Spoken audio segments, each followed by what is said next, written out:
ಒಂದು ವಿನೂತನ ಪ್ರತಿಭಟನೆಯನ್ನ ಸರ್ಕಾರದ ವಿರುದ್ಧ ಮಾಡ್ತಾರೆ. ನಾನು ಸಣ್ಣಮಲೈ ಅನ್ಕೊಂಡು ಒಡ್ಕೊಂಡು ಅಣಕಿಸಿ ಸೊಣ್ಣಾಮಲೈ ಆ ಪಂಚೆಗೆ ಸಾಕಷ್ಟು ಒಂದು ಮಹತ್ವ ಇದೆ. ಜಗದೀಶ್ಗೆ ವರ್ಷದಿಂದ ಕೂರಿಸ್ತಿದ್ದಂಥ ಅಣ್ಣಮ್ಮ ಈ ವರ್ಷ ಅವ್ರಿಗೆ ಏನಾಗುತ್ತೋ ಎಲ್ಲಿಂದ ಉರಿ ಬಂತೋ ಗೊತ್ತಿಲ್ಲ. ಆ ಅಣ್ಣಮ್ಮ ತಾಯಿ ವಿಚಾರಕ್ಕೆ ಯಾವಾಗ ಬೆಳಿಗ್ಗೆ ಕೈ ಹಾಕಿದ್ರು ಸಾಯಂಕಾಲ ದೊಡ್ಡ ಕಂಪ ರಾತಾಂತವೇ ಆಯಿತು.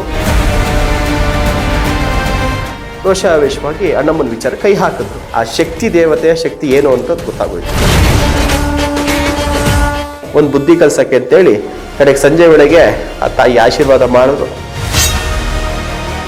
ತಮಿಳುನಾಡಿನ ಬಿಜೆಪಿ ಅಧ್ಯಕ್ಷ ಮಾಜಿ IPS ಅಧಿಕಾರಿ ಅಣ್ಣಾಮಲೈ ಅಲ್ಲಿನ ಯೂನಿವರ್ಸಿಟಿ ಒಂದರಲ್ಲಿ ಯುವತಿಯ ಮೇಲೆ ಆದಂಥ ಲೈಂಗಿಕ ದೌರ್ಜನ್ಯವನ್ನ ಖಂಡಿಸಿ ಒಂದು ವಿನೂತನ ಪ್ರತಿಭಟನೆಯನ್ನ ಸರ್ಕಾರದ ವಿರುದ್ಧ ಮಾಡ್ತಾರೆ. ತಮಗೆ ತಾವೇ ಚಡಿಯೇಟನ್ನ ಕೊಟ್ಕೊಳ್ಳುವಂಥ ಮೂಲಕ ಸರ್ಕಾರಕ್ಕೆ ಹೊಸದೊಂದು ರೀತಿಯಲ್ಲಿ ಬಿಸಿಯನ್ನ ಮುಟ್ಟಿಸುವಂಥ ಕೆಲಸವನ್ನ ಮಾಡ್ತಾರೆ. ಒಂದು ರಾಜಕೀಯ ಪಕ್ಷದ ಅಧ್ಯಕ್ಷನಾಗಿ ಅವರದೇ ರೀತಿಯಾದಂಥ ಒಂದು ಪ್ರತಿಭಟನೆಗಳನ್ನು ಮಾಡೋದಕ್ಕೆ ಅವರಿಗೆ ಸ್ವಾತಂತ್ರ್ಯ ಇದೆ. ಅವರೊಬ್ಬರಿಗೆ ಅಲ್ಲ, ನಮಗೂ ಕೂಡ ಪ್ರತಿಭಟನೆ ಮಾಡೋಕ್ಕೆ ಸ್ವಾತಂತ್ರ್ಯ ಇದೆ. ಆದರೆ ಅದನ್ನ ಬಿಗ್ ಬಾಸ್ ಖ್ಯಾತಿಯ ಜಗದೀಶ್ ತುಂಬಾ ಕೆಳಮಟ್ಟದಲ್ಲಿ ಅದ್ರ ಬಗ್ಗೆ ಅವ್ರು ಕಮೆಂಟ್ ಮಾಡ್ಬೋದಿತ್ತು.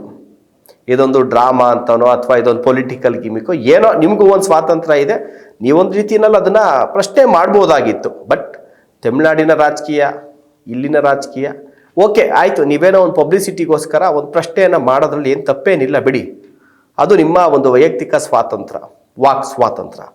ಆದರೆ ಲಕ್ಷಾಂತರ ಅಭಿಮಾನಿಗಳನ್ನ ಹೊಂದಿರುವಂಥ ಅಣ್ಣಾಮಲೈ ಅವರು ಕರ್ನಾಟಕದಲ್ಲೂ ಕೂಡ ಅವರಿಗೆ ಸಾಕಷ್ಟು ಅಭಿಮಾನಿಗಳಿದ್ದಾರೆ. ತಮಿಳುನಾಡಲ್ಲೂ ಕೂಡ ಅವರ ಪಕ್ಷದ ಕಾರ್ಯಕರ್ತರು ಅವರ ಅಭಿಮಾನಿಗಳಿದ್ದಾರೆ. ಒಂದು ಪಕ್ಷದ ರಾಜ್ಯಾಧ್ಯಕ್ಷರು ಕೂಡ ಹೌದು. ನೀವು ಅವ್ರಿಗೆ ಯಾವ ರೀತಿಯಾಗಿ ಕಿಣಕಿದ್ರ, ಅವಮಾನಿಸಿದ್ರ ಅಂದರೆ ಅದೇ ರೀತಿಯಾಗಿ ನಾನು ಸಣ್ಣಮಲೈ ಅಂಥೇಳಿ ಜಗದೀಶ್ ಸೊಣ್ಣಾಮಲೈ ಕರ್ನಾಟಕದಲ್ಲಿ ಚಿಂಗಂ ಅಂತ ಹೆಸರಿದೆ. ಸೊಣ್ಣಾಮಲೈ ಅದು ಅಣ್ಣಾಮಲೈ, ಇದು ಸೊಣ್ಣಾಮಲೈ ಪ್ರೊಟೆಸ್ಟ್.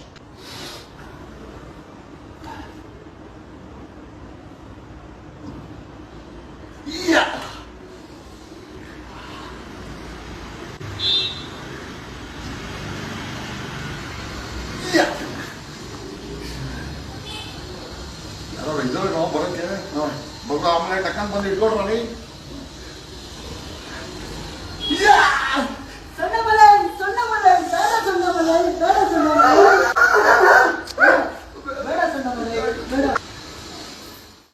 ಒಂದು ಪಂಚೆಯನ್ನು ಉಟ್ಕೊಂಡಿರ್ತಾರೆ. ಆ ಪಂಚೆಗೆ ಸಾಕಷ್ಟು ಒಂದು ಮಹತ್ವ ಇದೆ. ಎಲ್ಲ ಬಟ್ಟೆಗಳನ್ನು ನಾವು ಒಂದೇ ರೀತಿಯಲ್ಲಿ ನೋಡಲ್ಲ. ಕೆಲವೊಂದಷ್ಟು ಬಣ್ಣದ ಬಟ್ಟೆಗಳಿಗೆ ಒಂದಷ್ಟು ಮಹತ್ವವನ್ನು ಕೊಡ್ತೀವಿ. ಅವರು ಆ ಬರೀ ಬೈಯಲ್ಲಿ ನಿಂತ್ಕೊಂಡ ಪಂಚೆ ಉಟ್ಕೊಂಡಿರ್ತಲ್ಲ, ಸಾಮಾನ್ಯವಾಗಿ ನಮ್ಮ ಕಡೆ ಅಯ್ಯಪ್ಪ ಸ್ವಾಮಿಗೆ ಹೋಗುವಂಥ ಮಾಲಾಧಾರಿಗಳು ಆ ರೀತಿಯಾದಂಥ ಒಂದು ಪಂಚೆಯನ್ನು ಉಡ್ತಾರೆ. ಆ ಪಂಚೆಯನ್ನು ಉಟ್ಕೊಂಡು ಸುತ್ತಮುತ್ತ ನಿಮ್ಮ ಸೋಕಾಲ್ಡ್ ಗನ್ಮ್ಯಾನ್ಸ್ ಯಾರೆಲ್ಲ ಅರೆಸ್ಟ್ ಆಗಿದೆ ಅವರೆಲ್ಲ ನಿಲ್ಲಿಸ್ಕೊಂಡು ಒಂದು ಬಟ್ಟೆ ತಗೊಂಡು ನಾನು ಸಣ್ಣಮಲೈ ಅನ್ಕೊಂಡು ಒಡ್ಕೊಂಡು ಅಣಕಿಸಿ ಅವಮಾನ ಮಾಡುವಂತಹ, ಅವರನ್ನು ನಿಂದಿಸುವಂತಹ ಪ್ರತಿಭಟನೆ ಅವ್ರದೇ ಆದಂಥ ಒಂದು ಸ್ವರೂಪದಲ್ಲಿ ಮಾಡೋಕ್ಕೆ ಅವಕಾಶ ಇದೆ. ನೀವು ಆದರೆ ಅದನ್ನ ಅಣಕಿಸಿ ಅವರ ಲಕ್ಷಾಂತರ ಅಭಿಮಾನಿಗಳಿಗೆ, ಅವರ ಕಾರ್ಯಕರ್ತರ ಮನಸ್ಸಿಗೆ ಒಂದು ಬೇಸರವನ್ನು ವ್ಯಕ್ತಪಡಿಸಿದ್ರಿ. ಒಂದು ವಿಚಾರ. ಆಗ ಎಲ್ಲರೂ ಕೂಡ ಅಣ್ಣಾಮಲೈನ ಇಷ್ಟಪಡುವಂಥ ತಮಿಳುನಾಡಿಗಿಂತ ಕರ್ನಾಟಕದಲ್ಲೇ ಜಾಸ್ತಿ ಜನ ಇದ್ದಾರೆ ಅಂತ ಹೇಳಿದ್ರು ತಪ್ಪಾಗೋದಿಲ್ಲ. ಅವರೆಲ್ಲರೂ ಕೂಡ ಮನಸ್ಸಲ್ಲಿ ಬೈಕೊಂಡಿದ್ರು. ಒಂದಲ್ಲ ಒಂದು ಟೈಮ್ ಬರುತ್ತೆ ಆ ದೇವರು ನಿಂಗೆ ಸರಿಯಾಗಿ ತೋರಿಸ್ತಾನೆ ಅಂತ ಅಂದ್ಕೊಂಡು. ಯಾಕಂದ್ರೆ ಆತ ಬಳಕೆ ಮಾಡಿದ್ದ ಪಂಚೆಗೂ ಕೂಡ ಒಂದು ಧಾರ್ಮಿಕವಾಗಿ ಒಂದು ಕನೆಕ್ಟ್ ಆಗುವಂಥ ವಿಚಾರ ಅದು. ಯಾಕೆ ಬೇರೆ ಪಂಚೆ ಇರಲಿಲ್ವಾ? ನೀನು ಮಾಡಿದ್ದೆ ಒಂಥರ ತಪ್ಪು, ನೀನು ಸ್ಟೇಟ್ಮೆಂಟ್ ಮಾಡ್ಬೋದಾಗಿತ್ತು. ಆದರೆ ಆ ಅಯ್ಯಪ್ಪ ಸ್ವಾಮಿ ಮಾಲಾಧಾರಿಗಳು ಉಟ್ಕೊಳ್ಳುವಂಥ ಒಂದು ಪಂಚೆಯನ್ನು ಉಟ್ಕೊಂಡು ನಿನ್ನ ಪಬ್ಲಿಸಿಟಿಗೆ ಮಿಕ್ಕು ನಿನ್ನ ಈ ಒಂದು ಡ್ರಾಮಾಕ್ಕೆ ಬಳಕೆ ಮಾಡ್ಕೊಂಡೆಲ್ಲ, ಅದು ಸಾಕಷ್ಟು ಜನರಿಗೆ ನೋವಾಗಿತ್ತು.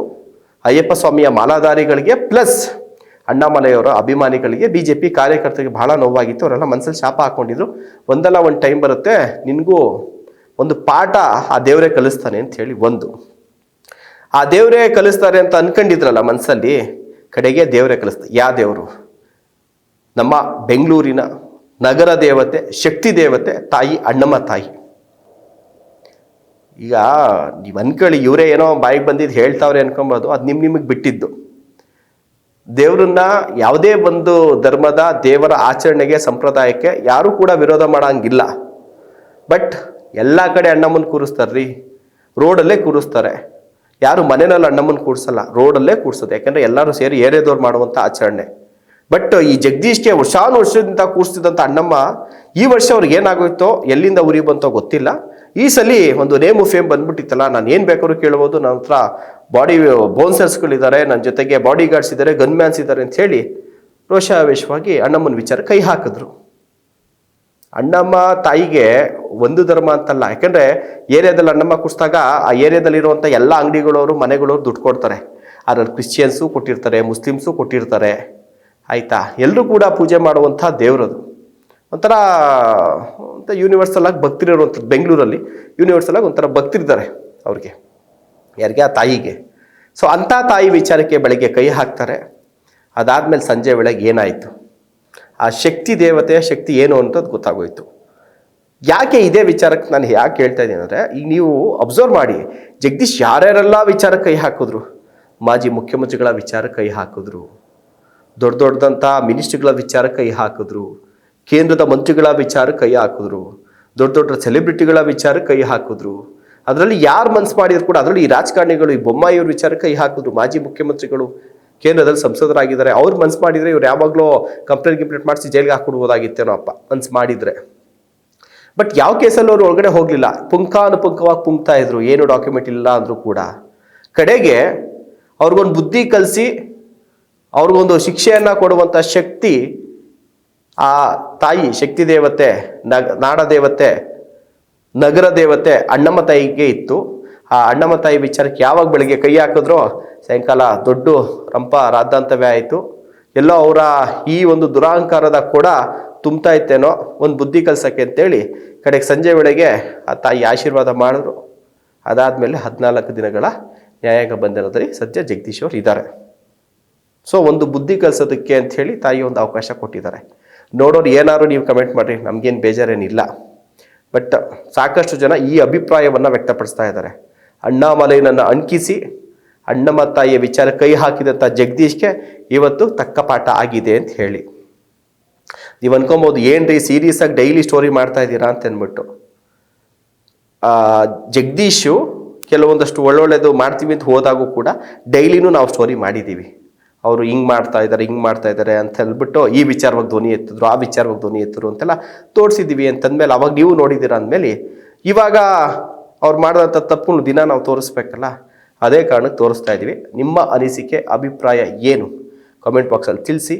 ನಮಸ್ಕಾರ.